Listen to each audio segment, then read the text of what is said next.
All right, everybody. So this is just a really quick tutorial on how to do any kind of cutting that you're going to do commercially or engraving as far as that goes, and to be able to take care of some of the problems that I see a lot of going through the community with engraving or cutting with tumblers or signs or ammo cans or whatever else. The first thing you want to go ahead and do is get a measurement of this, whatever your structure is, the width and the length. And even if you don't have a camera, you can get those really easy with a measuring tape. And the next thing is tape it. Get some 6-inch masking tape over here, guys. This stuff will save your life, okay? And the reason that we tape it is there's a lot of them, actually.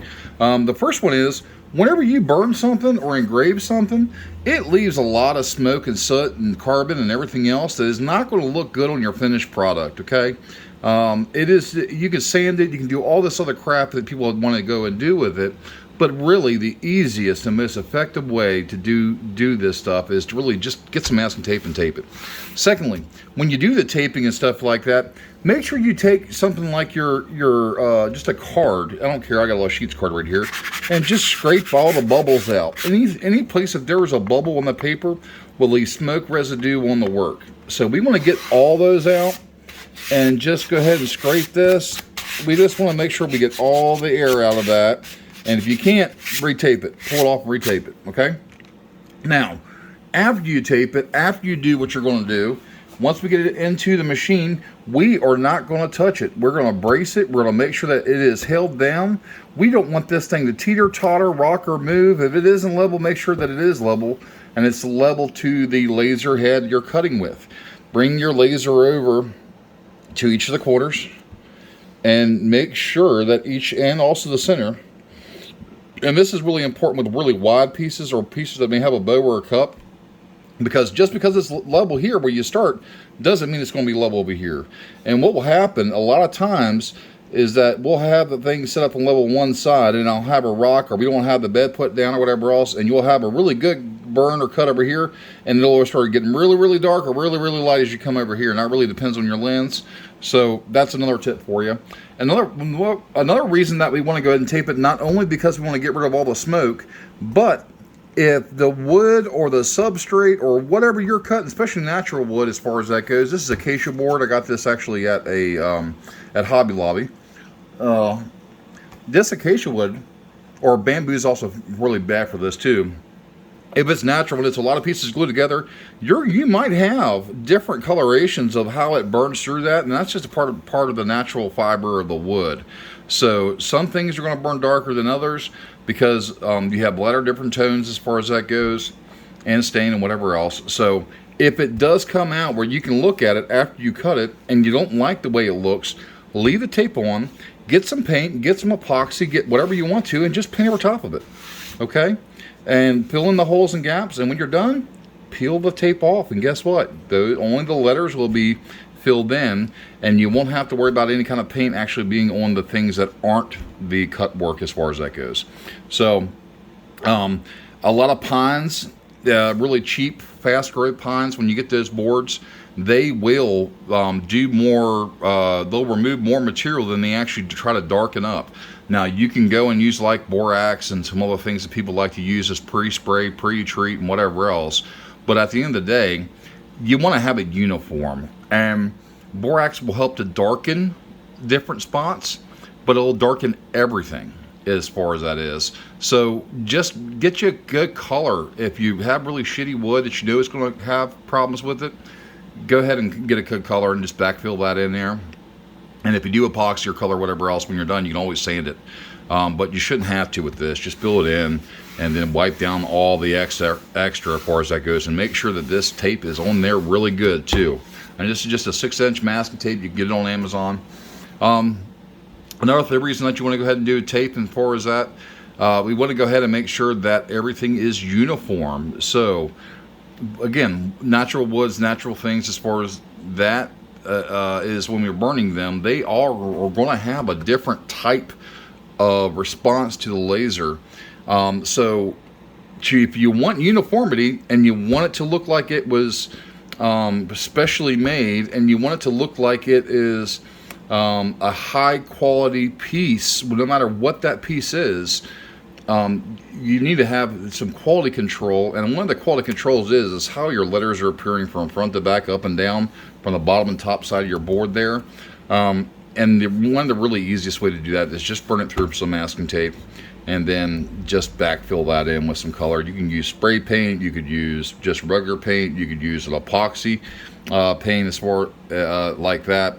You could use a lot of different things in there, milk paint, whatever. Those things, you can play around with it. Also, a lot of people are out there like, well, what settings do you use for such and such, or what things do you use for this and that and whatever else, and how fast should I go, and how slow should I go, and it's not cutting all the way through, and all this stuff. Realistically, guys and gals, you should be doing your even if we have the same exact laser, okay, if we're both running 60-watt OM techs and we have the same exact setup, we have the same exact radio controller, we both running the same exact software, you know what, it could still be different. And the reason for that is, hey, when's the last time you cleaned your lenses? Hey, do you have it in line? Hey, what lens are you using? Hey, how focused are you? Hey, is there a twist in this board? Is your bed twisted?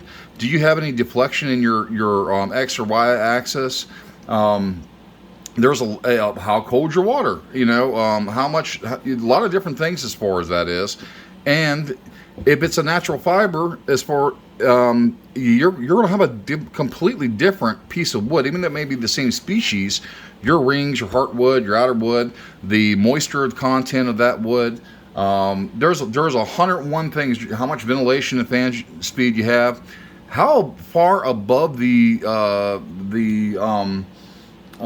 sea level you are, could also affect, you know, how well or good or different what things burn. So to say out there that there is a specific setting, what are you using, whatever else, that's not really the answer. Should be, go do a test burn. If you're unsure, you should always make sure that you have extras. Do a test piece, and then do different speeds at different powers all across here, and then you choose which one is best and you like for you, okay?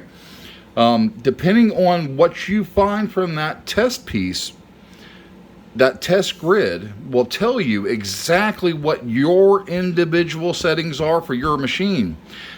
It's like asking somebody if they have a medication and take somebody else's medication expecting you to feel well, or buying someone else going clothes shopping with you with their pant size. It doesn't make any sense. What does make sense, though, is to make sure that your materials that you're using with the setup that you have, with the water, everything that you have set up, you do your test piece, and your test piece tells you what your settings should be. Always do a test burn, especially when you're doing production runs. And if you're selling these things, you're doing multiples as far as the same, then you better have some of that calculated in your costs, that you should have enough in your cost to be able to cover burning through some bad cups or some bad signs or whatever else. And you should always take a piece of whatever you're cutting or engraving and use it to find your settings. So I'm going to go ahead and burn this. I got my grandma's recipe for dumplings, and we'll put this on here, and I'm going to go ahead and put this through, and long as I don't move it, if it's not dark enough or not deep enough as far as that is, I can go ahead and burn it again, as long as I don't move this in and out of the laser. Once you move it, you're done. It's over with. Forget about it. But make sure that your laser is not only aligned for the space, but your focal distance is aligned, and you lock this in some way, somehow in your bed, so that way it does not and cannot move on you. So just a word of advice there. And if you found this helpful, if you like this kind of content, let me know. I'm probably going to put this on YouTube to go ahead and help to share the information, help a lot of you guys out there when it comes to like cutting and engraving, the whole process there. So if you have any questions, let me know. Thanks so much for watching. Thanks for your time. Bye.